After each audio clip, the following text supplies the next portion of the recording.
So ESPN's Football Power Index came out, season rankings based on analytics. It's an analytic model. And, the teams that are good, you'd expect Kansas City, Baltimore, San Francisco Saints. Teams that are bad at the bottom, Detroit, Cincinnati, Washington, Jacksonville.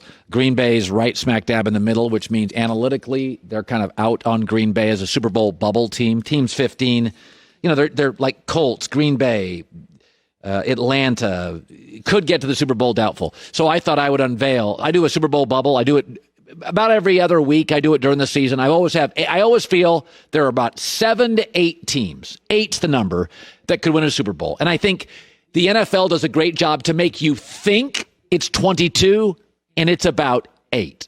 That's about it. So my Super Bowl bubble today, these are the teams that I think they have a little special sauce, dynamic players in an increasingly dynamic game. Baltimore, Kansas City, Seattle, San Francisco, Tampa, New Orleans, and Philly. 7.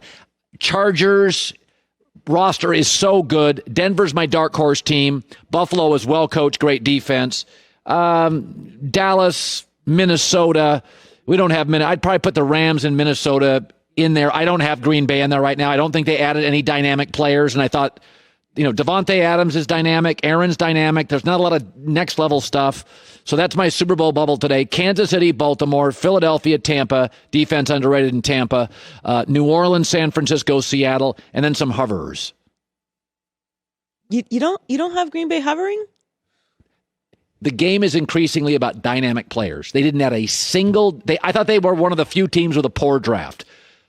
3 interior linemen, a running back, and a quarterback who won't play. They didn't add any dynamic players. And I think when you look at the San Francisco, hell, their tight end is dynamic, George Kittle. Their coaching is dynamic. To get through the NFC, you have to have a lot of special. I don't think Matt LaFleur is special. I think Aaron Rodgers is still top 5, but he's declining. Devontae Adams is special, but I don't see it. Dallas has some special, Zeke is special. You can't deny it. Their offensive line is special. There's some DeMarcus Lawrence can be special. Amari Cooper can be special. CeeDee Lamb could be special. I don't see a lot with Green Bay. I don't have them in my bubble. But you didn't like them last year either, though. No, I thought they were a bad 13-3. Not a bad team, but they were a 9-7 team masquerading as 13-3. Yeah. By the way, so ESPN's Football Power Index. This is an analytic, maybe analytic too. Analytic predicting mode. Teams at the top you'd expect, Chiefs and Ravens and Niners and Saints and Eagles, Seahawks. And the teams at the bottom, Washington, Jacksonville. Yeah. You know who's right in the middle?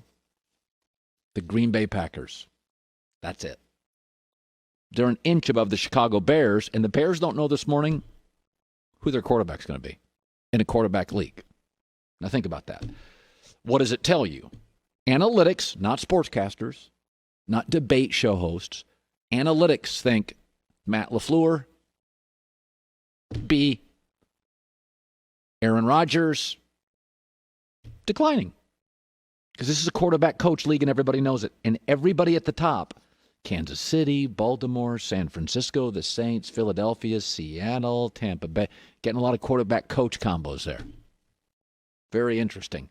You know what it makes me think about? And so Matt LaFleur comes to Green Bay, and the feeling is, he'll be the magic elixir. He'll solve all Aaron's stuff. Aaron's numbers went down, actually. Aaron's no longer, he's protecting his legacy. He's not elevating it. Is that Aaron the last 2 years has led the NFL in throwaways. Brett Favre was a gunslinger to the end. Aaron is not. He doesn't want to throw picks. And if you look at the NFC and you look at football right now, the risk takers are winning. Andy Reid, Patrick Mahomes, big risk. Lamar, John Harbaugh, big risk. Philadelphia, their front office, big swings. Los Angeles got to a Super Bowl, big swings. San Francisco paid a ton of money to Jimmy Garoppolo. They didn't know how good he'd be. If Houston, say what you want, they keep winning their division. They've made huge swings on draft picks. Seattle, John Snyder, Pete Carroll, draft, big swings, big trades, make moves. Green Bay has never been comfortable with discomfort. They don't have an owner. It's a small town. They've always been sort of a, let's put our money away. Let's pay the house off. Let's not have an expensive, flashy car. That's Green Bay. I would argue that's become Aaron Rodgers. Last year, 24 touchdowns, 4,000 yards. He's got a superstar wide receiver. He's got a great running back. It's not like they don't have people. He's got an offensive-minded head coach, 95 passer rating. The NFC especially has become a big swing, big risk. GMs are younger. They're taking shots. Even Green Bay's draft. First two picks are backups. The third's a blocking tight end. They didn't add one dynamic player in free agency, and they didn't add one dynamic player in the draft. That's not to say they won't make the team, but they didn't take any big risks. It was a great wide receiver draft, but there were a lot of guys that had some off-field risks. They had no interest. Maybe there was a time when Aaron was in his prime, didn't have multiple surgeries, that you could be less risky and Aaron would carry you. But I do think he's declined. Still a top 5 quarterback, still excellent, first ballot Hall of Famer. But I've noticed over the last 2 years, Favre was a gunslinger to his last throw. Aaron takes fewer risks, leads the NFL in throwaways, doesn't want to have picks, doesn't want to throw it up for grabs.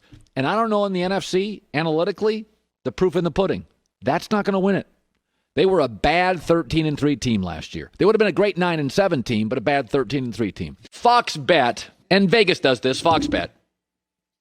They have the starting quarterbacks and then their backups. And they tell you how many more points. How much is your starting quarterback worth? For instance, Russell Wilson is worth 8 more points than if Geno Smith started. Average NFL games decided by 4. So Russell Wilson's worth double that.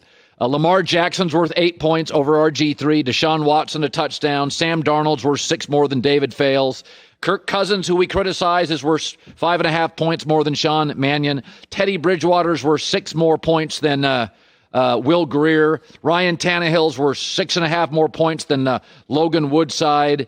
Kyler Murray's worth 5.5 points more than Brett Hundley. Aaron Rodgers is worth 5 points more than Jordan Love. Feels like more than that, but that's still substantial.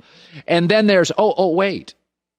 Baker Mayfield is worth 1.5 points more than Case Keenum. Joy, do you remember the comp I gave for Baker Mayfield when he came out? Do you remember? I think it was... Was it Case Keenum? It was Case Keenum. I said from day one, Baker Mayfield is Case Keenum with a slightly stronger arm. That is unfair. Since Baker got to the NFL 2 years, here are his numbers: 29 starts. We wanted to get close to 30 starts. 61% completion percentage, 12-17, 85 passer rating, 49 touchdowns, 35 picks. Case Keenum will go 3 years, 38 starts because he didn't play much last year. He's better in every category. And I would argue Baker Mayfield's had better talent around him. No OBJ for Case Keenum.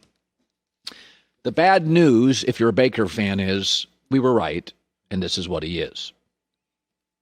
He is Case Keenum with a stronger arm. Here's the good news, because I believe I wake up in the morning optimistic. The good news is Case Keenum went 11-3 a few years ago with the Minnesota Vikings.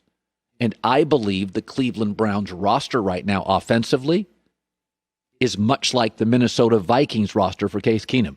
2 legit receivers, legit tight end, legit running backs. Good, not great O-line, but certainly improved. Baker Mayfield has never been, ever, a number 1 pick. Number 1 picks are the kind of players you see in Carson Wentz. Some guys are number 1 pick talents. Deshaun Watson, Carson Wentz, Russell Wilson, where they are able to overcome a lot of average. Average O-line, Deshaun Watson, Russell Wilson, average wide receivers, average coach. Baker Mayfield is Case Keenum. It's all got to be perfect. But if it is, and Cleveland's offensive unit is really good, you can get to the playoffs, which is what I'm predicting this year for Baker Mayfield. He will get to the playoffs. Carson Wentz took a bunch of deck chairs and lawn furniture to the playoffs. Baker can't do that. Deshaun Watson and Russell Wilson run for their lives and get to the playoffs with below-average O-lines. Baker can't do that. There are quarterbacks in this league that get to the playoffs with what I think Aaron Rodgers an average coach, Matt LaFleur. At this point, he's average.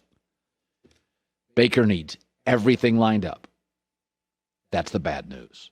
The good news, it is this year.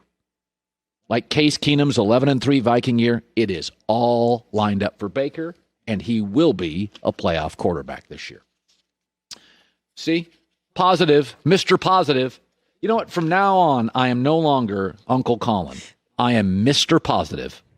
So you Professor Colin sometimes. Sometimes Professor Colin. Uncle Colin. But from now on, just call me Mr. Optimistic. That did take a positive turn I wasn't really expecting. It looked like it was going right into the sewer, and it ended up being a bouquet of roses. Just very optimistic. Baker's going to make the playoffs, but he needs all the ingredients. Hi, everybody. Thanks for watching. Subscribe here to get the latest from the show. Also, be sure to check out more of the best clips from The Herd or go watch a few segments from other shows on FS1.